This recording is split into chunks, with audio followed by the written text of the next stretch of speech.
Congratulations on the movie. It's a beautiful story and I think a lot of people are going to really resonate with it. I'd love to ask you about what it was like to work with Bradley Cooper, because it's amazing to think this is his third movie as a director.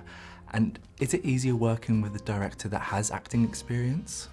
It's different, but in some ways it does hold a magic that you don't get, because he will never stop at anything less but the truth. Yep.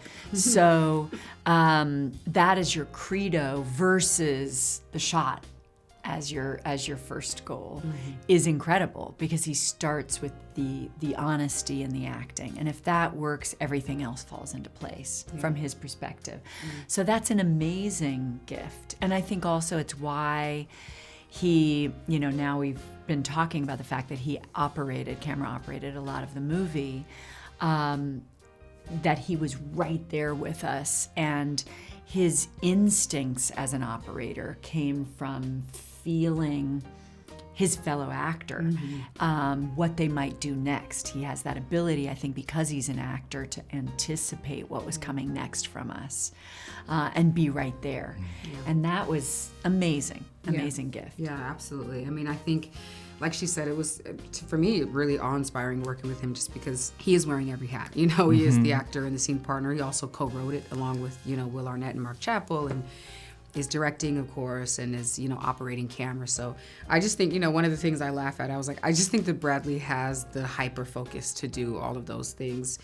And he is really great. I think Laura just put it amazing, which is that he's great at performance because he's such a great actor, because his, that North Star is always the truth. We will pivot so quickly if it just feels inauthentic, he will add new things, throw things away if necessary, if it does not feel real. And so I think that being the North Star, but which just makes him such a performance and actor's director. But I think in addition to that, he's also really great with story, very, very great with story and getting the whole point across and giving you all these juicy details and without losing, the focus of the story. So the result is that as an audience, you feel very involved in the story. You feel like you're on the journey as you're watching the movie. So it just is, it's definitely, well, it's a whole group of visionaries that I got to be a part of, so. It's not the exact same, but you're both no strangers to retelling stories based on true events, Trial by Fire, the United States versus Billie Holiday. Yeah. Is there that added pressure when this does come from real life? I want to hear this answer, because I know, and she's honoring Billie Holiday. I want to hear her. I want to. Yeah, I mean, I think it does. This idea of honoring someone's truth.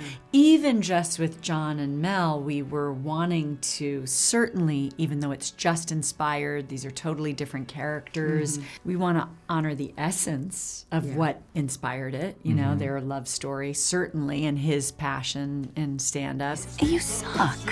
You suck. I agree. I do feel like there is an added pressure. I don't know. You know what?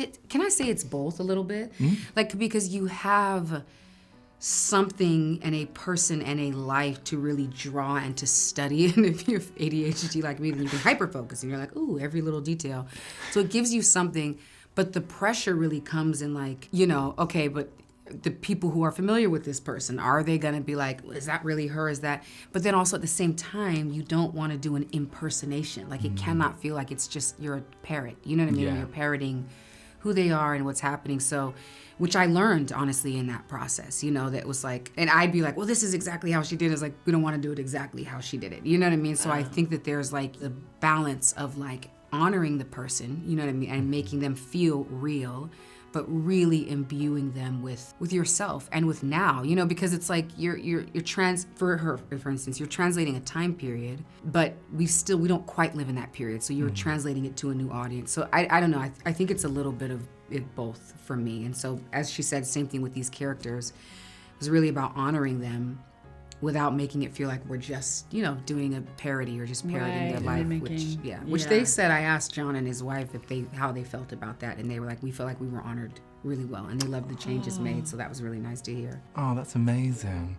I'd love to know what it was about this project that really drew you both in. We I think we're both drawn for the similar reasons. One, Bradley Cooper asked us. Start there. And we said yes before reading scripts. How gorgeous to read a hopeful story that's built in truth, in trying to find your way back to yourself, trying to reconnect with self and therefore relationship, and have it feel deeply hopeful and romantic while also just being raw and honest. I just had not seen something that that had all of those things. And I fell in love with these characters, and I fell in love with the rediscovery of relationship after 20 some odd years as an idea, especially because thanks to John Bishop and the inspiration of he and his wife Melanie's relationship, it came from truth. So you're like, oh, we can really be hopeful. This worked. Yeah, we're not making this up. We're not just, no, I think the same thing. I said yes for the same reasons. Bradley was like, me, Laura, Will. I was like, yes. And then when we got the script and it was good, we were like, whew, because like would have sucked, you know what I mean? To just get a terrible script, but great cast.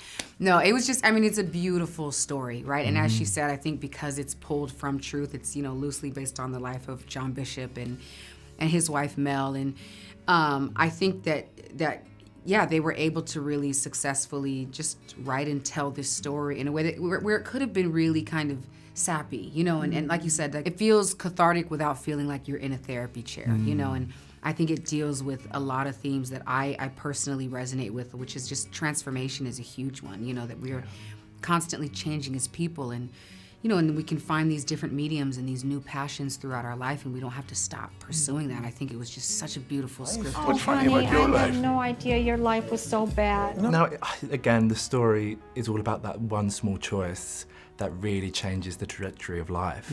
Is there any moments that you think about in your own careers or your own personal lives where one small choice, one decision really changed things for you? One small choice? I mean, probably the choice to do movies, to get into acting. It didn't feel like a small choice, though. You know what I mean? It felt like the most terrifying choice ever of my life. But I do feel like that choice really made a huge change in my life. That's so beautiful.